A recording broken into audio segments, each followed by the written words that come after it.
If that's okay. Okay, that's fine. Yeah, thank you. So yeah, just catching up from the previous presentation, previous session that we had. I actually talked about how you would evaluate factors that influence maintenance of confidentiality.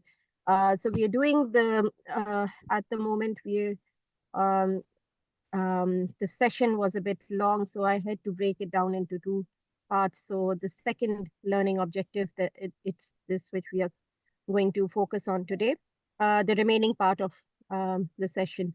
So in the NHS, we talked about how to maintain confidentiality.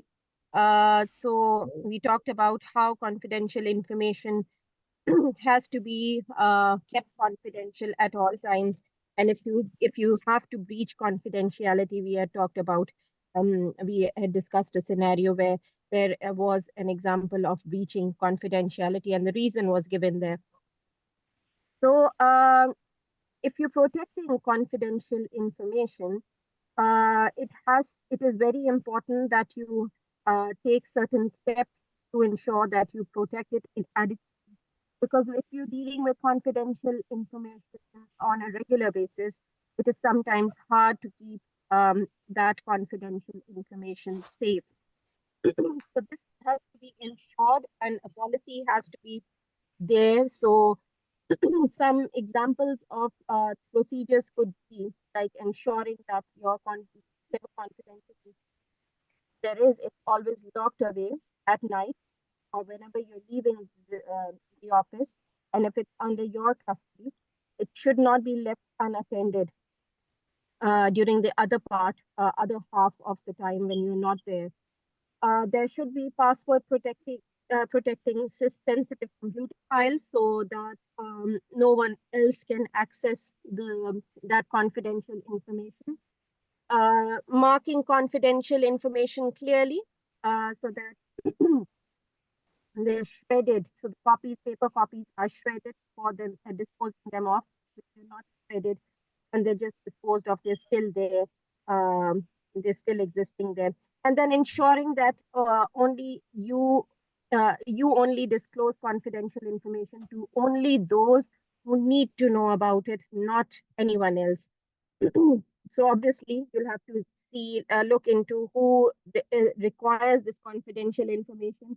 Why is it that they require this confidential information? There could be reasons uh, which are not justified. So unjustified reasons should not be there um, while you're dealing with confidential and teaching that. So there's we talked about communication skills, how to make them better. So here we evaluate strategies that are used in health and social care settings to overcome some barriers to communication. So just talking about this, can you recall the barriers that we had discussed earlier in our session yesterday? Okay, we talk about cultural barriers. There's cultural barriers. There's communication barrier, right? And there is I'm trying to recall That's the okay. other ones. Okay. Mhm. Just think about if you are there and you have a patient, what Yeah, there could be should be social barriers? social barriers too. Mm-hmm. Yes. Then Language could be one of them. language barriers, yes. Yeah. Cultural, Yeah. religion, Yes. yeah. So there, And then the um, environment where you're sitting, if that's too noisy, that's not yeah, lighted. yeah. The environment too. Yeah. And then you have to be sure that the privacy of that person is maintained at all times. So you have a private place where you're discussing their matters. And then gender is one very important barrier. So people might not be comfortable discussing Yes, it's true. with Gender too. yeah. Yes.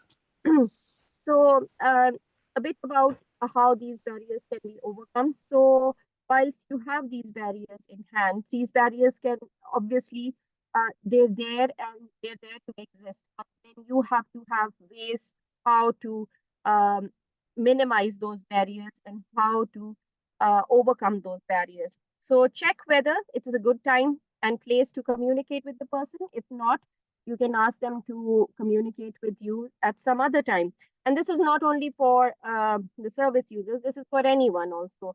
So that service user is accompanied, for instance, with a relative, and they're not comfortable to share that information in front of that relative. You can always ask if it's okay if they could leave that room, and if not, it's okay. And you always have to ask to make sure to give them the best experience. And then be clear. Never use jargons. Use language that the person understands as much as possible. So if you don't understand that language, always make sure to use the translator. That support is all has to be there always for you to access, and communicating one thing at a time. So sometimes people cannot process a lot of information when you're giving it to them.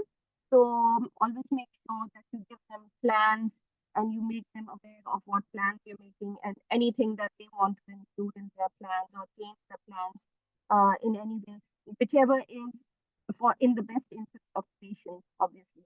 That can be discussed. And again, one thing at a time. Respecting a person's desire not to communicate, again, what they want to remain confidential and remain confidential should remain confidential at all times, unless they desire to declare it again, not confidential. That in that way you reach that confidence. That the person has understood you correctly, you can okay. I have a question. How would you check if that person has understood you correctly? Any any way, Richard, of assessing how? Sorry, come again. I didn't hear you clearly. Yeah. So how would you assess that the person has understood what you just explained to them? The person have accessed what? How would you check that they've understood what you've correct? Have you whatever you explained to them, that they've understood it correctly? Okay, how to know if they've understood correctly what I relate to the client, right? Yes. Yeah, okay, I'll try to have a repeat conversation with Very them. good. Very good.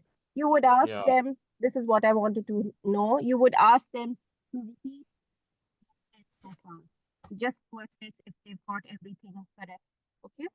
So whatever, uh, if you think there's some misunderstanding there, always correct them. Okay. So then you communicate in a location again that is free of distraction. So if they're getting disturbed by someone coming in and out of the room, please avoid that as much as possible so that their flow of thoughts or the flow of verbalizing with you should not be broken down.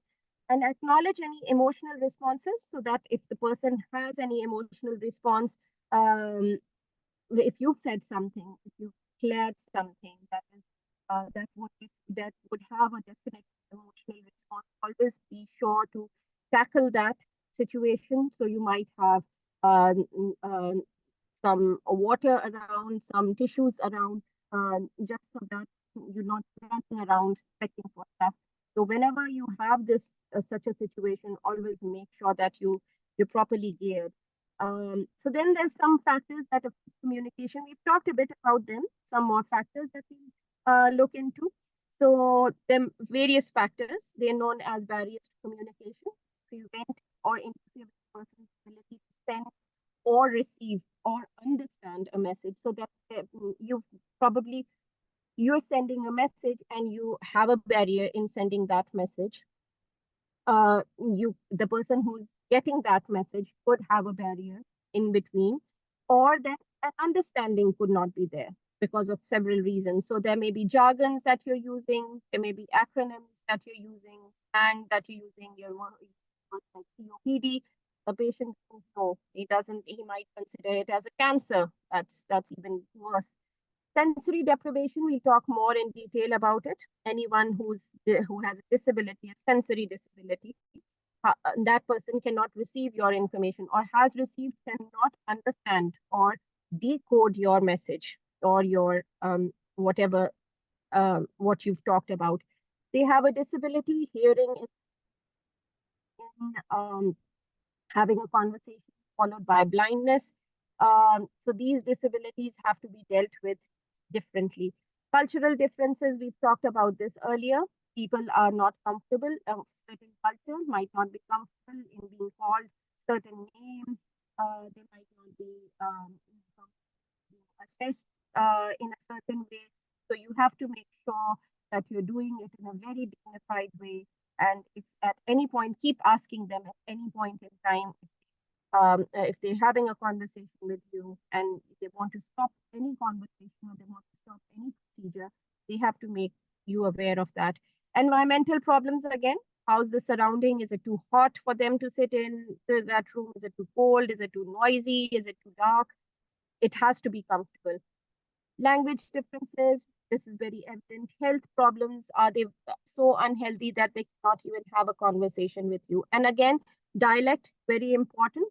Different people have different dialects, so you might not understand what I am saying, and I might not understand what you are saying. So that you can't really change dialects. So that's something that is hard to change, just as a language barrier, it's hard. But if you have a certain dialect, have a person who can explain to that other person about what you're saying, that could be helpful. And then emotional distresses. So you should be aware of these factors, that there could be an emotional distress while you're uh, sending your message across, and how would you deal with it? So sensory deprivation and disability, very important. So visual and hearing impairment, I've talked about it earlier. They can act as barriers to effective communication. So that communication will be there, but not as effective as it should be. Care workers have to be alert to the additional communication needs of people who have sensory impairments and have different varying disabilities.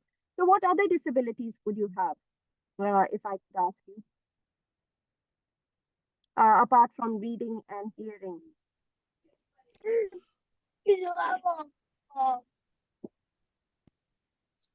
You mean Any other? apart from hearing and reading Yeah, and hearing yeah, I'm Yes, disability? asking. my Yes, class, Lenny. I yeah. will not talk today. Okay, what is But no problem. Other people came, so I'm okay with it. It's when people do not come that gives me issue. I must participate. So yeah, so once I'm logged in, no problem. I will give you. Stop reminding me, Joe. Sorry.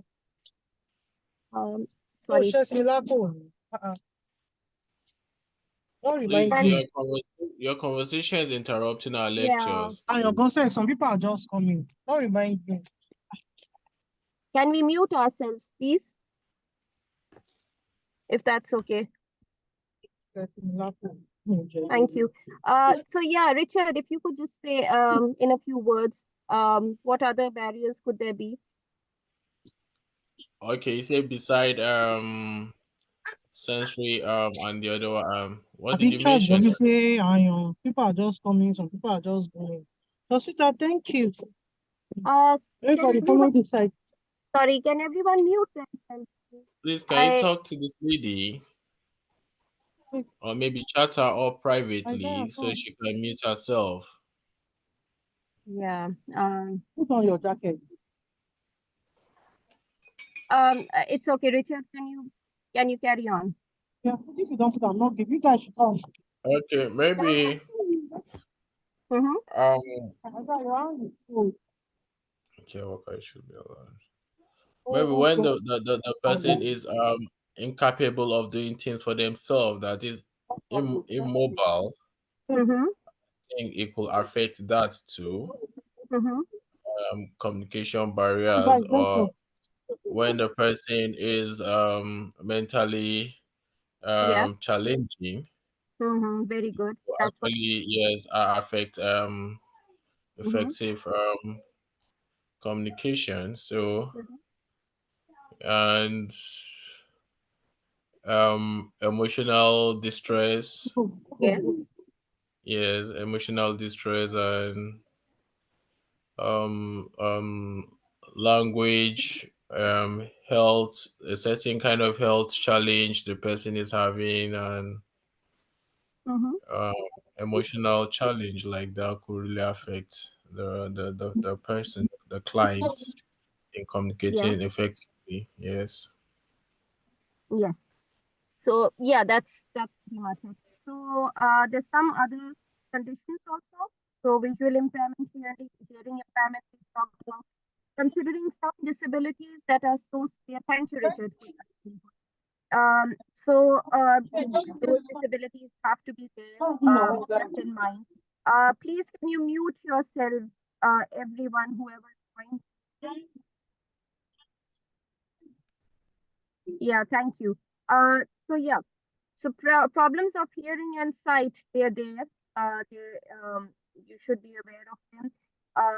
People can't understand what you're saying, hear what you're saying properly. So you could use leaflets. And then you have that have learning disabilities, such as cerebral palsy, you have Down syndrome, you have autism. These also tend to limit an individual's capability to communicate with you. So you might not be able to get the answers from them.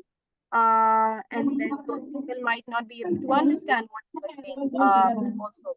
Yeah, I get you. Yeah.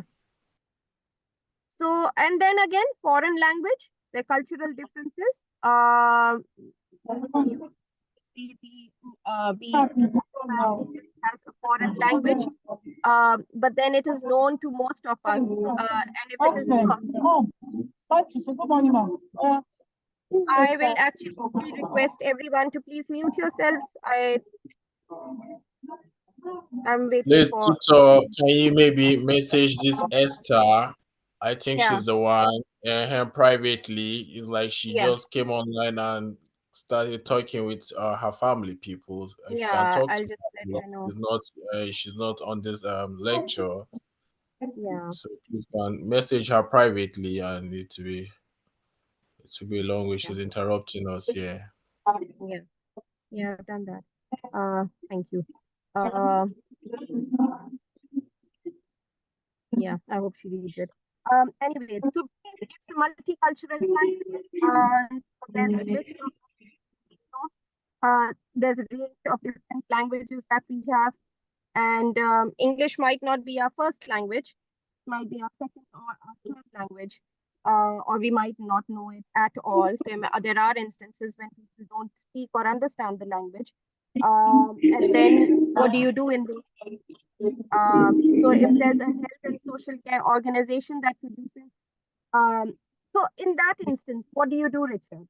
Anyone apart from Richard also, there are other people also in the group. Sorry, can you come again because she's still interrupting? I'm not getting you very Yeah, clearly. yeah. If you could just tell me if there's some leaflets, for instance, if you are given out some leaflets and you are doing that in English language, there's someone who doesn't understand. What do you do? Congratulations. Don't spend time. Next, as we listen to the following announcement. Number one, praise the name of the Lord. You're welcome to our special anointing service. Today, So I can barely hear you because of the lady. Yeah, Okay, better now. yeah. I've just muted. Come again. You're saying something. Yeah.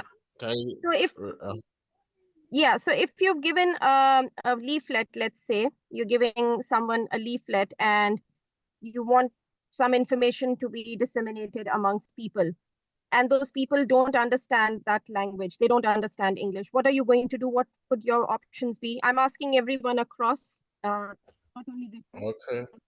An answer also.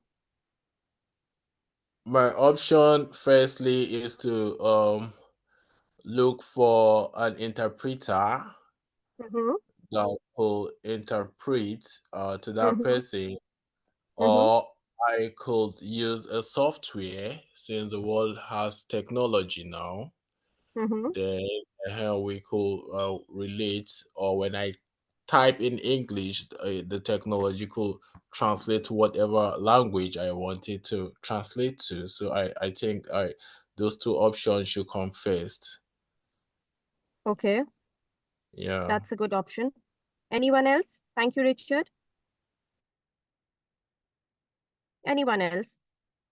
So let's say, just give simple example of the word toilet. It's very common. Everyone knows how to spell it, how to read it, but sometimes it's not very evident. So what do? You use pictures instead. So using a picture, Okay. yeah. So those are called pictograms. So if you're using pictograms, they can be a very good way of um, sending your message across, and people who don't understand your language can still understand what the sign means. So this is something that could be used and that could be helpful, because there's so many languages here. It's so multi-ethnic, so ethnically rich. You have so many ethnic groups here. So not all of them would be aware of the language. So if they have signboards and they have pictures on them, that could be an easier way to process that information. So if there's, always keep this in mind, what are the different ways in which you can make it easier for people to understand your message? So some people would find it hard. So yeah, just do things that are easier for people. And people come from different cultural backgrounds. They interpret non-verbal behavior in different ways. So you might think there's something that's funny or something that's full of humor, but they might not consider that. So just be sure that you're very professional and you know who you're dealing with. So that is very important. Again, dialects are, as I mentioned, it's a version of a language. Different people speak. There's some people who speak from Scotland, they have a different dialect. People from Manchester, they'll have a different dialect. People from London, they'll have a different way of speaking in English, same language. So these things are very important because you pronounce different things in different ways. So a person who's not from the same area may not understand a local dialect. So I particularly struggle when I hear people speaking from Scotland, for instance. I struggle in understanding their language, but then obviously they struggle while they're listening to me. Again, that can be helped. That could be improved in a way that you could use an interpreter, or you not a translator but an interpreter to make that person understand what you're saying. Jargons, again, these have to be taken care of. Don't use jargon, don't use medical terms.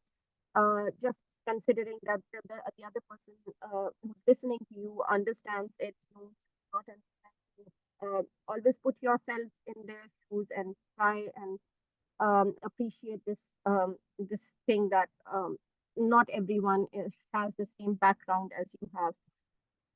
So health and social care workers, they often use jargons to communicate faster. And slang, again, is a type of informal type. It's an informal type of language that is used by a particular group of people. Not everyone uses it. Teenagers sometimes use them. And acronyms, again, like for instance, for human immunodeficiency virus, you're using the word, the acronym HIV. This should not be there. So if you're explaining to a person, explain them in full terms so that it's easier for them to understand.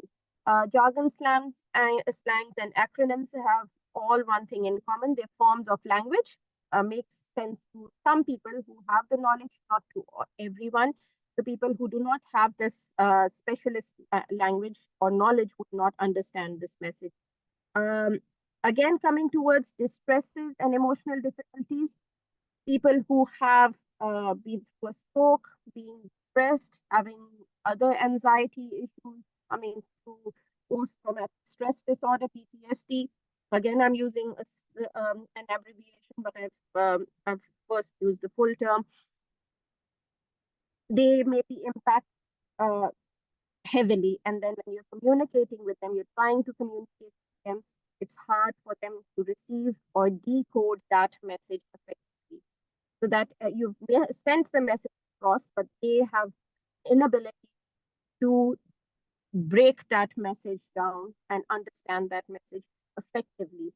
So when a person is in a different mood, they're angry, they're aggressive, they're upset, or they're for whatever reason, it's hard for them to communicate with you and understand you. So simple things that you think are simple, conversations that you think might not be very simple for the one who's sitting across. And then health issues, so illnesses and injuries, they can cause people to withdraw, and they don't feel like talking to you about anything. So you're talking about medications and operations, they can also impact an individual's ability. So a person has just had a surgery, they've been through anesthesia, let's say, and this has been hard for them to communicate. So even if you do communicate and thinking that message has gone across, use the language, but they're not in that proper state to understand what you're saying. Again, environmental problems, a room that is too noisy, it's uncomfortable, you can't hear properly, it's too hot, it's too cold, it's too, it has very poor lighting, too cramped up. It's not going to make that person feel comfortable while having a conversation with you. So obviously they will send their message across. You will say whatever you have to say, but that discomfort will come in between, and that should not be there. So noisy environments, obviously, you can't concentrate. You can listen, but you might not be able to concentrate.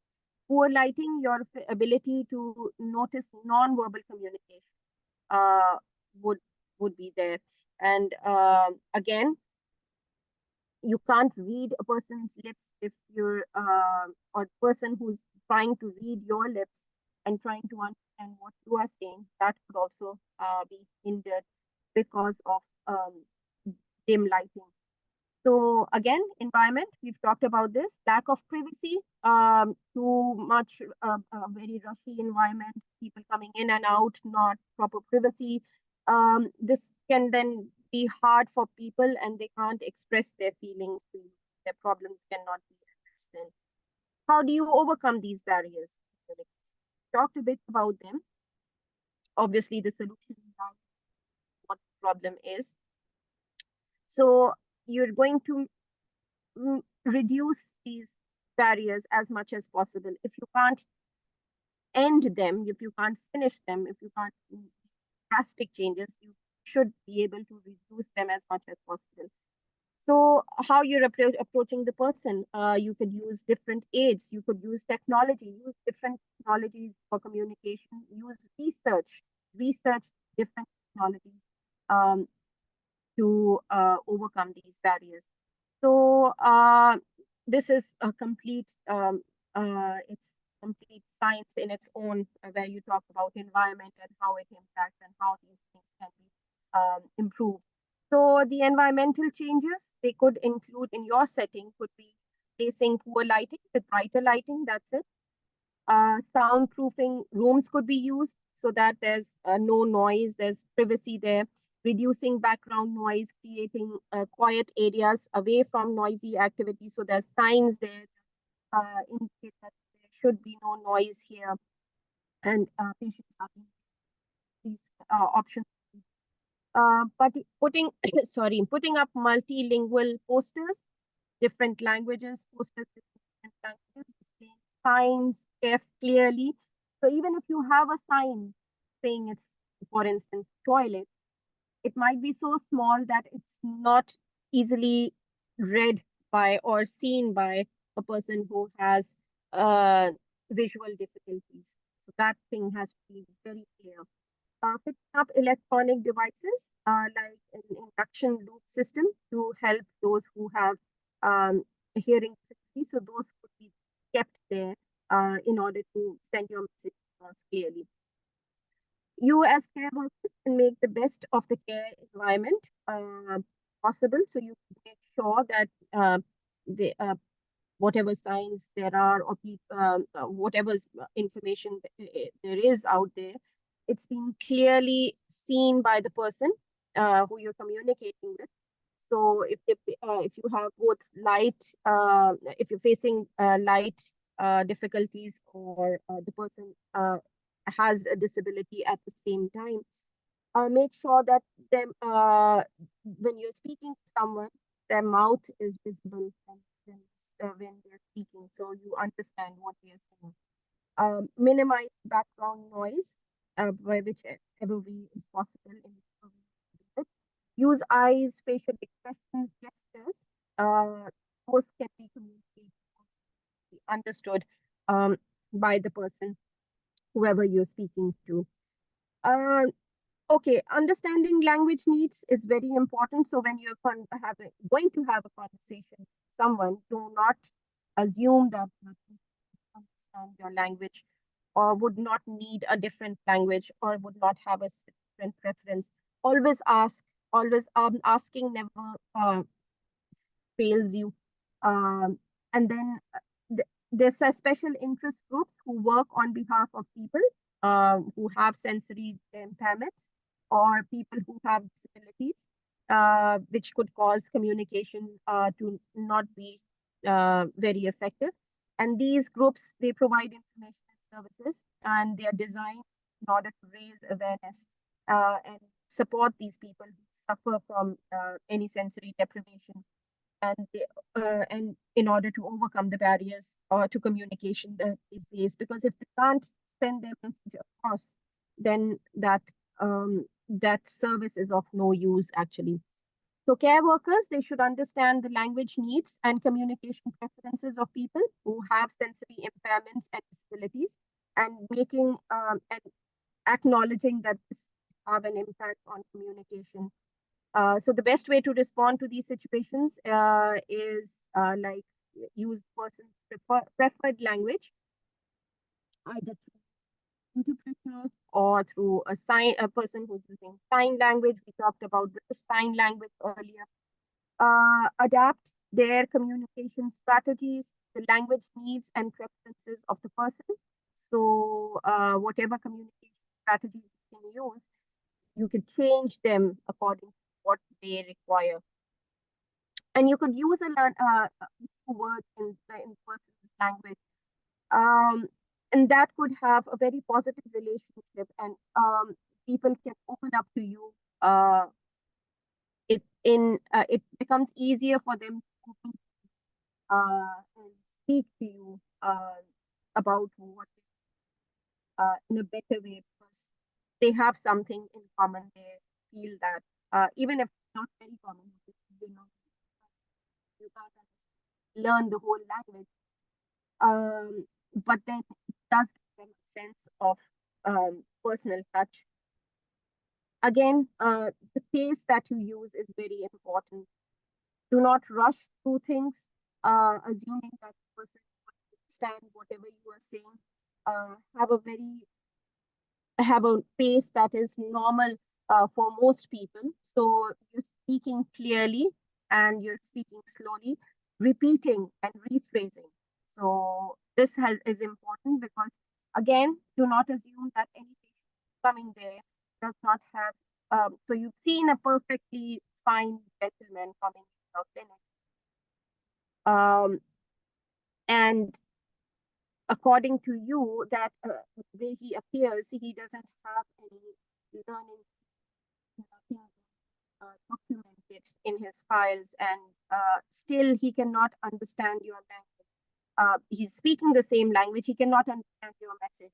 Any idea what could be the reason?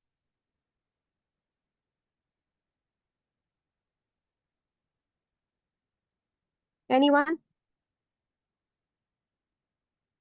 Sorry, hello? Yeah. You said Any idea of what? Yeah. So if there's a person who has who's there with you, and you're using so what you're doing is that you're giving a message, you're sending a message across and that person actually is unable to understand what you are saying, although that person is using that same language, but you're still struggling in sending your message across. What could be the reasons behind this? It could be language barriers. Mm-hmm. Yes, or No, learning that this. person understands. That person understands your language completely. But I can't pass my message across. Is that what you mean? Yeah. So that person cannot understand your language. What could be the reason?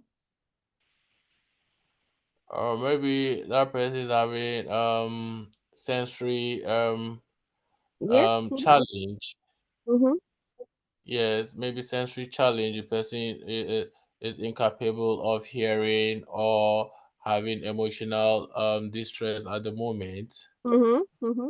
So if such a client she'll have such challenge, they might not be able to process or get any direct information coming from Mm-hmm. you, even though you're speaking the same language Mm-hmm. together. Yeah. Yes. So Yeah. Yeah. Hello. Yeah. Yeah. Hi. Yeah.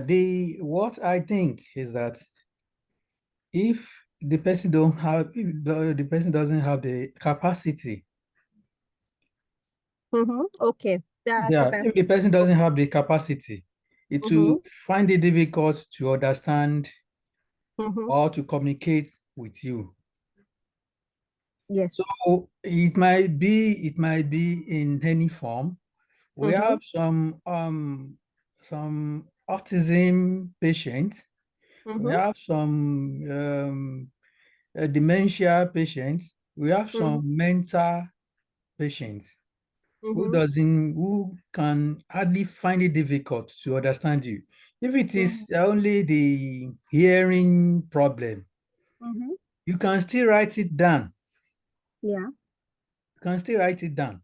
But Yes. sometimes, if the person can't read, Mm-hmm. or if the person don't have the eyes, Mm-hmm. that's another challenge. Mm-hmm. So it could be anything, but Yes. mostly Mm-hmm. in healthcare, mostly the challenge people have is when they don't have the capacity Mm-hmm. to understand. And the issue of capacity, all this so-called dementia, many Mm-hmm. things lead to it. So like stress, that's the source. And there are other things that also lead to all this mental challenge. So Mm-hmm. those are the things that can make someone find it difficult to communicate with or to understand what you are saying. Yes. Very good. Very well explained. Thank you. Both of you. Yes. So you don't know what's going on in that person's mind, although that person appears to be completely normal to you. But you cannot assume that they're understanding or decoding everything that you've said, even though you've used perfectly normal pace, normal um, words that you have used, the dialects that you have used is perfect. But even having everything everything in place, everything perfect, still there is this component of capacity. What if that person who's come to you is under some grief, is having traumatic experience, and that person is unable to express what they want to express to you in the way they should be expressing. So that communication uh, should always be there in your mind, that the person who appears to be perfectly normal, you might not have best of conversation with them. The objective of that conversation might not be achieved in the best possible way, the most effective way, because they might be going through some process that you do not see, that you do not understand. So that should be made, you should be aware of that. So again, coming back, so there are strategies that can help people understand what is being said to them. more clearly to them. Again, as Richard said earlier, ask them to give you a summary of whatever they've understood is a very good way to actually see if they've understood everything. So speaking a little more slowly, if they have a hearing or visual impairment or learning disability or a person who's confused, the speed or pace of communication should be slower to allow the person to understand what is being said or what is being communicated to them. And it is also important to allow time for the person to respond to whatever you ask them. So if there's a break in between, accept that. Do not rush through things. Otherwise, it's of no use. So some electronic devices that we recommend. So there are a range of them. So you have text phones, you have telephone amplifiers, hearing loops. They can be used to send and receive messages, so whatever the person prefers. So ways to overcome these barriers could be reducing your outside noise, speaking clearly and slowly. Your pace should be managed properly, using interpreters, using translators, provision of induction loops at that time if they have a hearing disability, improving your light. So background light should be there. It should be appropriate. Adapting to the person's personal needs. If you're making it, giving it, if you want to have displaying clear signs. Again, you're displaying signs, but are they clear enough? Listening, very important. That is something so important that if you're not listening, you're not an active listener, it is going to be hard to have any communication at all. And then reducing outside noise is very important. So that's about it. These are the references for you to follow. Please do look at them because they'll give you a better understanding when you're going through your assignment. And any questions, please email on this link that's been shown to you. So we've completed the second learning objective, and next week we will be starting the third objective. Hello. Can you go back to the references, please? Yeah, sure.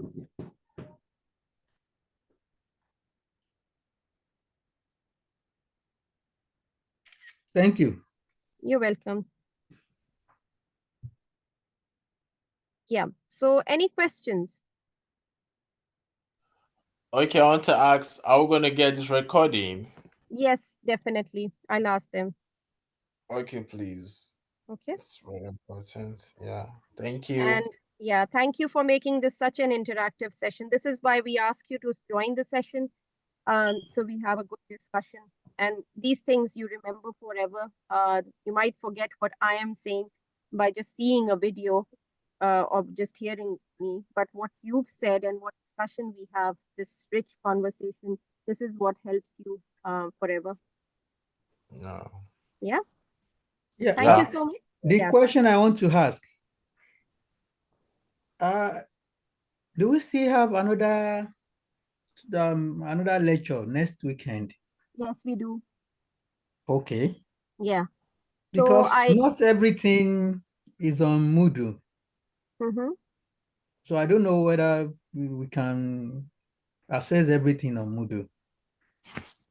Yeah, so whatever is there on Moodle, it's so if we look at your sessions, stop sharing here. The precise number of sessions that you have will be, yeah, so you have 6 learning objectives that you'll be covering with me. Okay. And then 6. yeah, yes, 6. So we've done the second learning objective and we're short of 4 more. And then after that, we'll be having a session on discussion of your assignment. And after that, obviously, you'll be getting 2 weeks to submit your assignment. Okay. Yeah. So we still have 4 left now. Yes. We're just done with 2. Yes. Okay. At the moment. Obviously, because the session was a bit long, and then if obviously I try my best to cover the session, but if the objectives are not covered properly, it's no use of rushing through the important concepts and just getting through the 1 hour that has been allocated. So I prefer breaking sessions down just so that the objective is we've achieved the objective actually. Okay. So there might be sessions where, like just like this learning objective, and I have to break the session into 2 parts, or it might be the other way around, that session be completed in 1 hour.